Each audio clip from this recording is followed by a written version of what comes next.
വൈകുന്നേരം കുട്ടികൾ സ്കൂളിട്ട് വരുന്ന നേരം ഉണ്ടാക്കി കൊടുക്കാൻ എളുപ്പത്തിൽ നമുക്കൊരു പിസ്സ ഉണ്ടാക്കിയെടുത്താലോ. അത് മാവ് വെച്ചിട്ട് ഇതുപോലെ കുറച്ച് വെജിറ്റബിൾസ് ഒക്കെ നമുക്ക് ഉണ്ടാക്കിയിട്ട് കൊടുക്കുകയാണെങ്കിൽ നല്ല ടേസ്റ്റ് ആയിരിക്കും കേട്ടോ.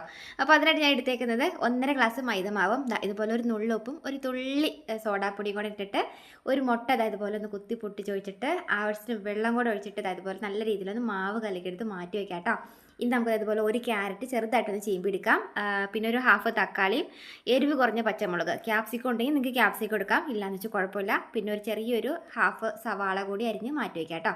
നമ്മളവിടെ കലക്കി വെച്ചേക്കുന്ന മാവുണ്ടല്ലോ, ഇതുപോലെ ഒരു പാനിലേക്ക് ഒരു ഇത്തിരി നമുക്ക് വെളിച്ചെണ്ണ എടുത്ത് വെച്ചിട്ട് ഒന്ന് ചുട്ടെടുക്കാം. നമ്മളൊന്ന് മൂടി വെച്ച് ചുട്ടെടുത്താൽ മതി. പിന്നെ നമുക്ക് 1 രൂപയുടെ ചെറിയ ടൊമാറ്റോ സോസ് വാങ്ങാൻ കിട്ടൂലേ, അത് നമുക്ക് ചെറുതായിട്ട് വാങ്ങിയിട്ട് ഒന്ന് മുകളിലൊന്ന് കുത്തി പൊട്ടിച്ചൊഴിച്ചിട്ട് നമ്മുടെ അരിഞ്ഞ് വെച്ചേക്കുന്ന എല്ലാ വെജിറ്റബിൾസും ഇതുപോലെ വാരിയിട്ടിട്ട് നമുക്ക് വേണമെങ്കിൽ നിങ്ങൾക്ക് മൊസറല്ല ചീസ് ഉണ്ടെങ്കിൽ മൊസറല്ല ചീസ് ഇതിൻ്റെ മുകളിൽ ഇട്ട് കൊടുക്കാം.